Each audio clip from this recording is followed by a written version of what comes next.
They made their announcement in front of everyone. My parents, standing tall and proud in the middle of the graduation crowd, as if the day belonged to them. My son had just crossed the stage, diploma in hand, sunlight glinting off the tears in his eyes. And that's when my mother lifted her champagne glass, voice trembling with forced excitement.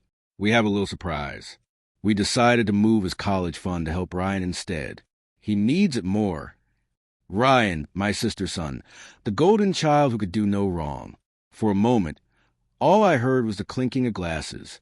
My husband's hand tightened around mine beneath the table. My heart didn't race. It froze. Cold, silent, calculating. Then my husband chuckled. Low, calm, almost amused. "That's funny," he said, leaning back with that quiet confidence that always made people underestimate him.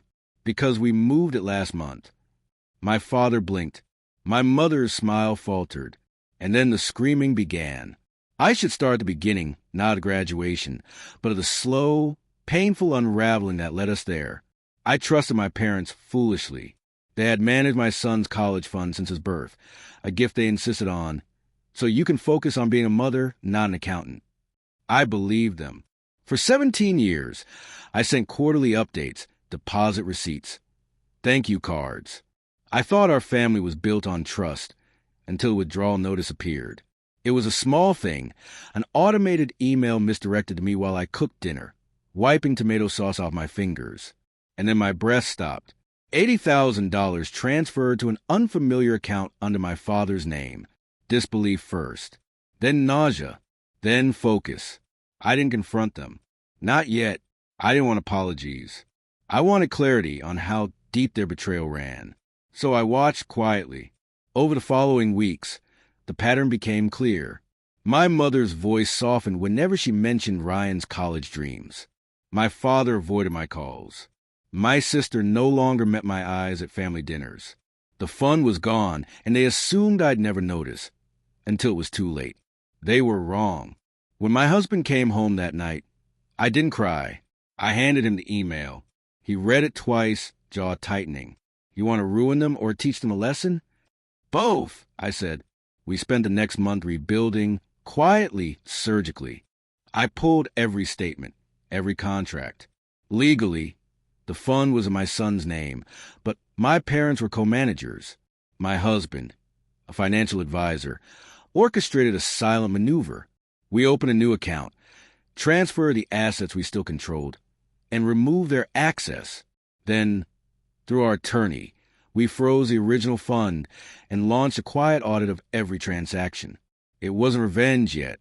It was preparation. Graduation day came. They had no idea that every grandparental smile, every photo, every proud tear was built on a lie of their own making. When my mother stood to make her announcement, it unfolded exactly as I'd imagined. The audacity almost made me smile. The crowd fell silent when my husband spoke. Calm, measured, almost gentle. "We moved it last month."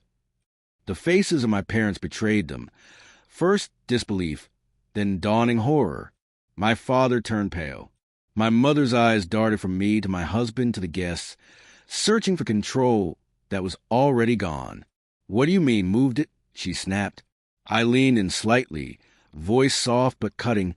"You didn't think we'd leave it under your management forever, did you?" We found the withdrawals, the transfers, the money Ryan's college magically received. Gasps and whispers filled the room.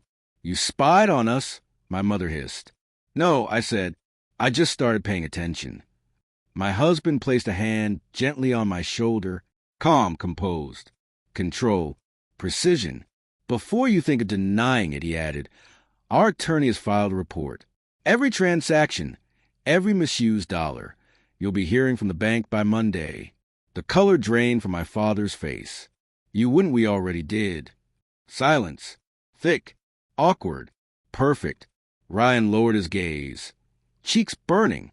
My sister stammered about a misunderstanding. But it was too late. The damage was done. Teachers, family, friends, witnesses to the unmasking. My parents tried to leave quietly, but whispers followed them like shadows. That night, after everyone had gone, I sat alone in the backyard. the graduation cap still on the table. My son came out, confusion in his eyes. "Mom, what happened?"